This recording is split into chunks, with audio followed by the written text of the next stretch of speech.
Today's video is about the corruption of the Tory party. Now, the reason I'm doing a video on the corruption of the Tory party, despite the Tory party not being in power since last year, the reason I'm doing a video on it now is actually because I wrote this script last year. I just never actually had the motivation to, make the video. And so I decided that I thought the script was pretty good and I'll do that now. So I hope you enjoy.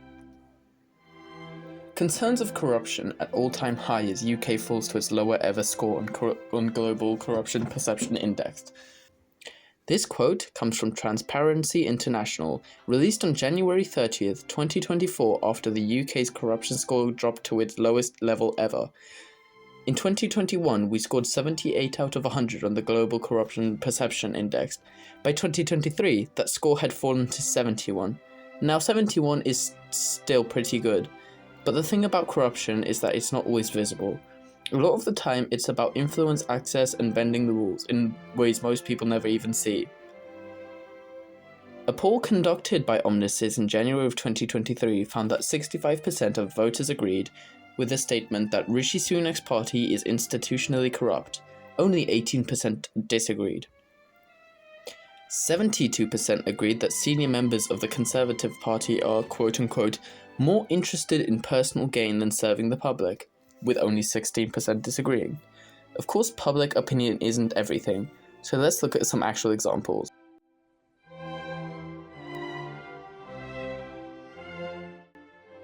Scott Benton, MP for Blackpool South, was caught in a sting operation offering to lobby ministers on behalf of gambling investors and leak a confidential policy paper. He was filmed discussing how he could provide insider access to parliamentary questions in exchange for money. He also allegedly allowed companies to undervalue tickets for live sports and cultural events in order to avoid disclosing hospitality worth £300 or more. Benton denied the accusations, claiming that they were based on inaccurate statements from the Parliamentary Commissioners for Standards. He expressed his disappointment with the decision and criticised it for being biased. However, the panel responded by dismissing Benton's claims and stating that his suspension of 35 days was justified.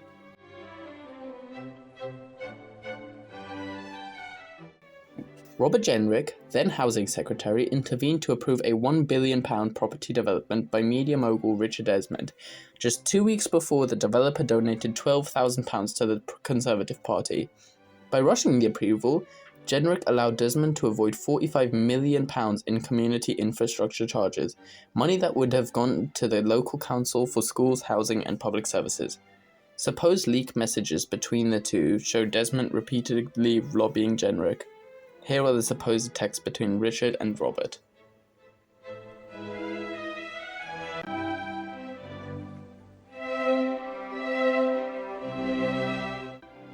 In 2022, the UK's National Crime Agency, or NCA, launched an investigation into PPE MedPro, a company that had received over £200 million in government contracts during the COVID pandemic. It was later revealed that the company had been recommended to ministers by Conservative peer Michelle Mone. Just weeks after her referral, the company secured the massive contract. In a separate investigation, The Guardian uncovered bank documents showing that Mone and Barrowman had secretly received tens of millions of pounds from profits made by PPE MedPro. The revelation sparked public outcry. In response, MPs voted to release official documents related to the contracts, especially since Mone had helped fast-track PPE MedPro through the government's VIP lane, a priority list set up during the pandemic for politically connected suppliers. But PPE MedPro wasn't the only company linked to Mone. She had also been pressuring ministers to award contracts to another firm, LFI Diagnostics, which later turned out to be secretly owned by her husband's family office in the Isle of Man. Following detailed reporting, The Guardian found that Mone, Barrowman, PPE MedPro and 3 other middleman companies together made over £100 million in profit from government contracts worth over £203 million. Even more concerning, the PPE supplied by PPE MedPro, bought based on Mone's recommendation, was never used in hospitals because it failed safety standards.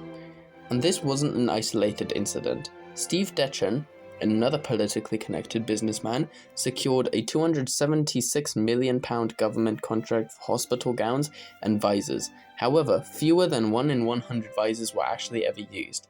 Then there was Andrew Mills, who worked as an advisor to Liz Truss and also had links to a company called Ayanda Capital. He used the VIP lane to secure a £156 million deal to supply face masks. But when checked, the masks were found to be unsafe, they didn't even seal properly, and were never distributed to hospitals.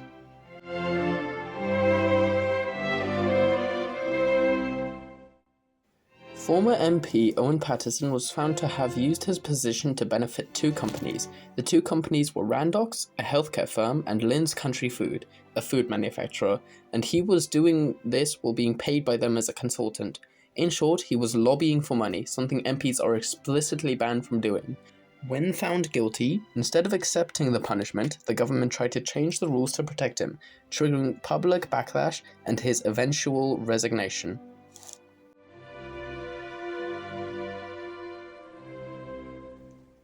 Senior Tory MP Steve Bryan, who chairs the Health Select Committee, was found lobbying the NHS during the pandemic on behalf of a company called Remedium, which he had financial ties to.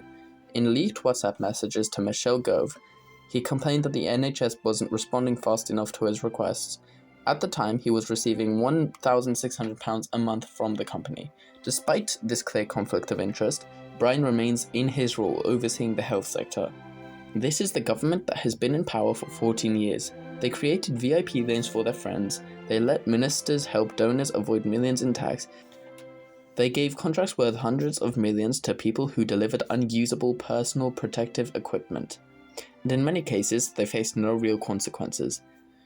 And these are just the scandals we know about. I hope you enjoyed the very delayed video, and please remember to subscribe.